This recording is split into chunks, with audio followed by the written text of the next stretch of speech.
Welcome to my blog. তো তোমরা কেমন আছো? আমি খুব ভালো আছি। আশা করি তোমরা আমাদের রোদের মুখগুলো দেখেই নিলে। তার জন্য আমার মাকেও দেখো এদিকে বসে আছে। একদম এত রোদ, মানে তোমাদের আমি ক্যামেরাই খুলতে পারছিলাম না।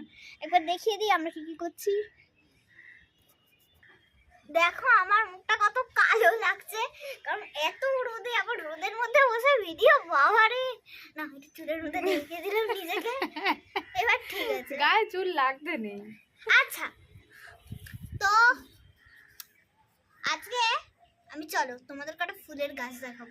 না, আর ফুলের গাছ দেখান। আ- ফুলের গাছ পরে দেখাবো অন্য ব্লগে। আচ্ছা, অন্য ব্লগেই নয়, ফুলের গাছ দেখাবো। এখন রোদ কেমন সেরকম বলে। এখন প্রচন্ড রোদ, মানে কালকে রাত্রি যেরকম 18 ডিগ্রি ঠান্ডা ছিল, পিছনের ব্যাকগ্রাউন্ড দেখে কিছু মনে করো না, যেরকম কালকে রাতে 18 ডিগ্রি ঠান্ডা ছিল, তারপরে রাত 12টা আর